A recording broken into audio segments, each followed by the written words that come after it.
নমস্কার।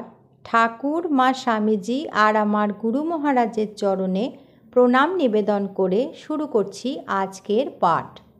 আজ আমি আপনাদের স্বামী রীতানন্দের লেখা থেকে শ্রীমৎ স্বামী ভূতেশানন্দজি মহারাজের জীবনের শেষ দিকের একটি ঘটনা বলবো। সন্ধ্যায় বাগানের ভিতরের রাস্তাটিতে হাঁটছেন। একটু পরে আমি গেলাম। আমাকে দেখেই বাগান দেখিয়ে বললেন, দেখেছ সব সূর্যমুখী ফুল গাছগুলো কেটে বাগান সাফ করে ফেলছে। কেন না, গাছগুলো আর ফুল দেবে না, বুড়ো হয়ে গেছে। ঢ্যাঙা গাছগুলো রেখে আর কি হবে?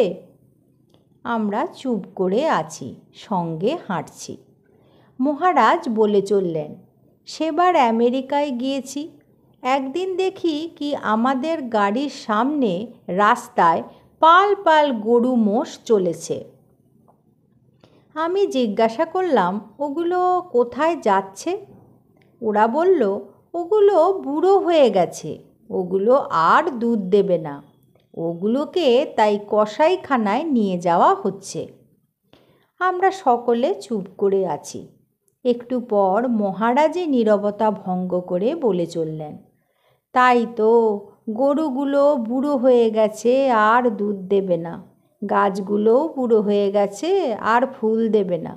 বুড়ো বুড়িরা এসে আমার কাছে ঠিকই বলে, ওদের বাড়িতে জায়গা হয় না, বৃদ্ধাশ্রমে চলে যাচ্ছে। আমিও তো বুড়ো হয়ে গেছি, আমি কি করছি? আমরা স্তব্ধ নির্বাক। এরপর আরও কিছু সময় হেঁটেছি। মনে আছে, বেশ কিছুক্ষণ মহারাজ কিছুই কথা বলেননি, মৌন নিস্তব্ধ।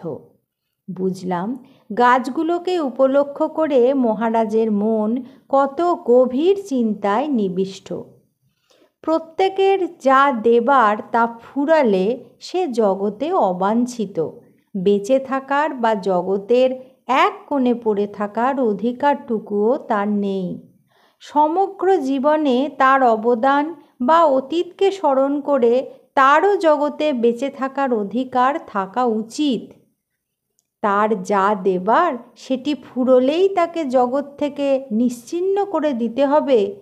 আবদারহীন অবস্থায় প্রাণহীন ধারণের যোগ্যতাও কারও থাকবে না। এ কেমন জগৎ? এই কথাগুলো যেন মহারাজ মৌন নিস্তব্ধতার মধ্যে বলতে চেয়েছেন। আবার মহারাজ গম্ভীর স্বরে বলে চললেন, দেখলে মানুষ কেমন স্বার্থপর। গাছগুলো কেমন বড় হয়েছে, কিন্তু যেহেতু ফুল দেয় না, কেটে ফেলল। অর্থাৎ যেহেতু ওটা আর আমার প্রয়োজনে আসছে না, অতএব ওটার দরকার কি?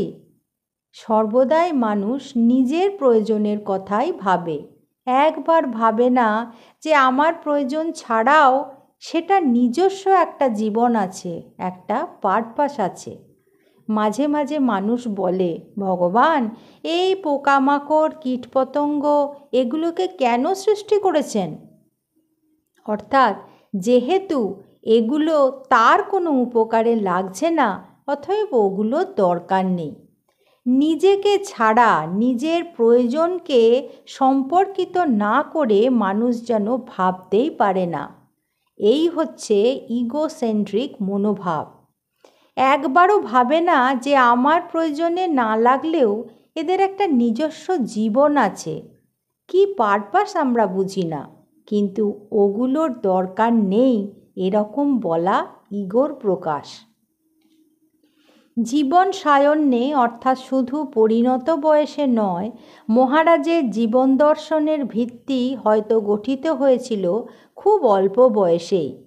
অন্য একটি ঘটনা, মহারাজ তখন ব্রহ্মচারী, রয়েছেন বেলুড় মঠে। একদিন রাতের নিয়মিত ক্লাসের শেষে স্বামী শুদ্ধানন্দজি জানালেন যে মঠ লাইব্রেরিতে একটা নূতন বই এসেছে, যাদের ইচ্ছে পড়ে দেখতে পারো। বইটির নাম the story of a Monk.